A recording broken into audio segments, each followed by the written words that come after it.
At narinig ni Jacob ang mga salita ng mga anak ni Laban na nagsisipagsabi, "Kinuha ni Jacob ang lahat ng sa ating ama, at doon sa mga sa ating ama ay tinamo niya ang buong karangalang ito."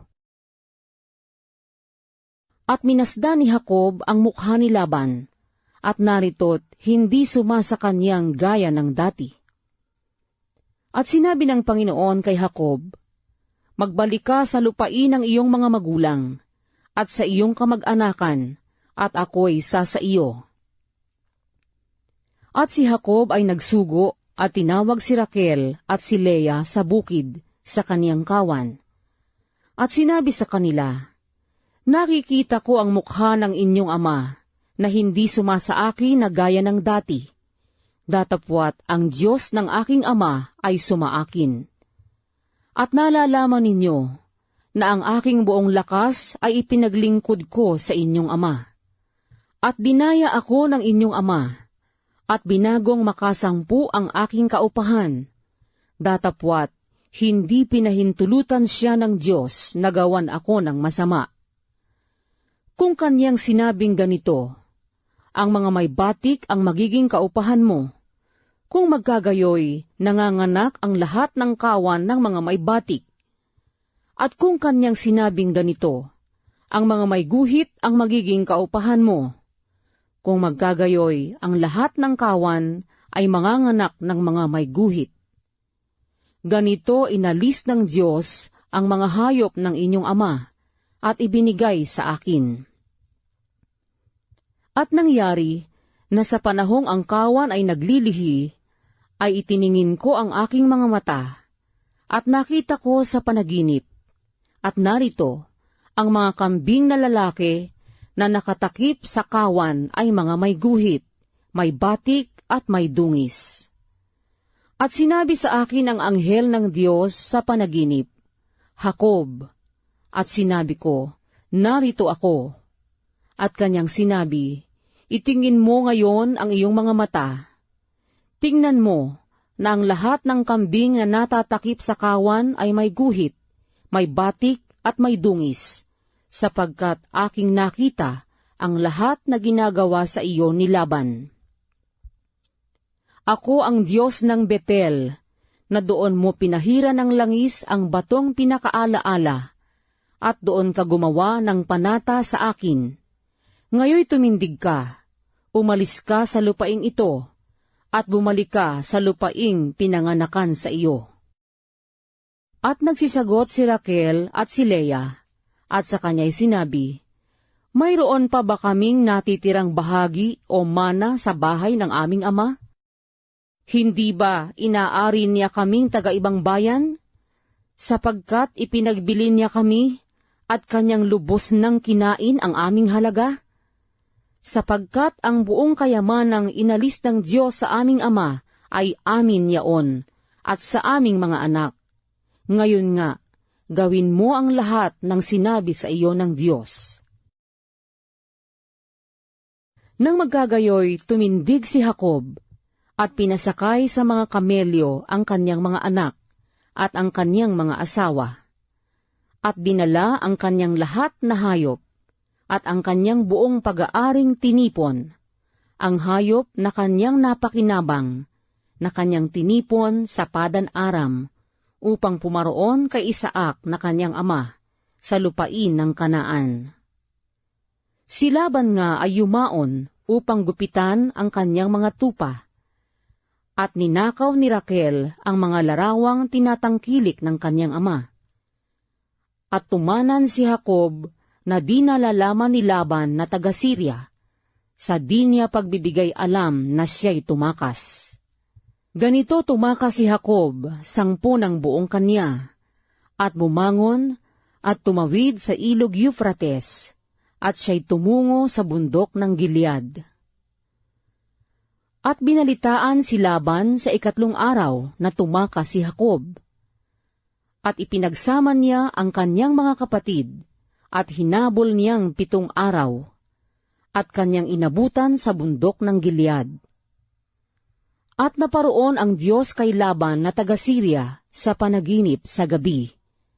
At sa kanya'y sinabi, ingatan mong huwag kang magsalita kay Jacob ng mabuti o masama man. At inabutan ni Laban si Jacob, at naitirik na ni Jacob ang kanyang tolda sa bundok. At si Laban, 10 ng kanyang mga kapatid, ay nagtirik din sa bundok ng Gilead. At sinabi ni Laban kay Jacob, "Anong ginawa mo, na tumanan ka ng di ko nalalaman, at dinala mo ang aking mga anak, na parang mga bihag sa tabak? Bakit ka tumakas ng lihim, at tumanan ka sa akin, at hindi mo ipinaalam sa akin, upang ikaw ay napagpaalam kong may sayahan at may awitan, may tambol at may alpa? At hindi mo man lamang ipinahintulot sa aking humalik sa aking mga anak na lalaki at babae. Ngayon nga'y gumawa ka ng kamangmangan. Nasa kapangyarihan ng aking kamay ang gawan ko kayo ng masama. Ngunit ang Diyos ng inyong ama ay kinausap ako kagabi na sinasabi, ingatan mong huwag kang magsalita kay Jacob ng mabuti o masama man.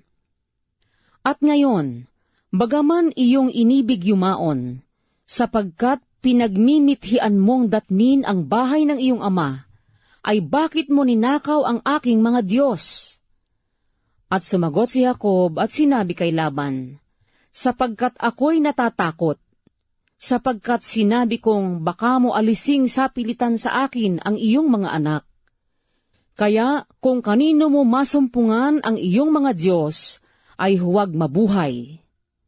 Sa harap ng ating mga kapatid, ay iyong kilalanin kung anong mayroon akong iyo, at dalhin mo sa iyo, sapagkat hindi nalalaman ni Jacob na si Raquel ang nagnakaw.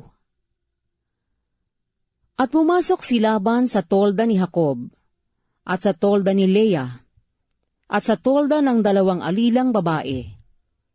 Datapwat hindi niya nasumpungan. At lumabas sa tolda ni Leah, at pumasok sa tolda ni Raquel. Nakuha nga ni Raquel ang mga larawan, at naisiksik sa mga daladalahan ng kamelyo at kanyang inupuan. At inapuhap ni Laban ang buong palibot ng tolda, ngunit hindi niya nasumpungan.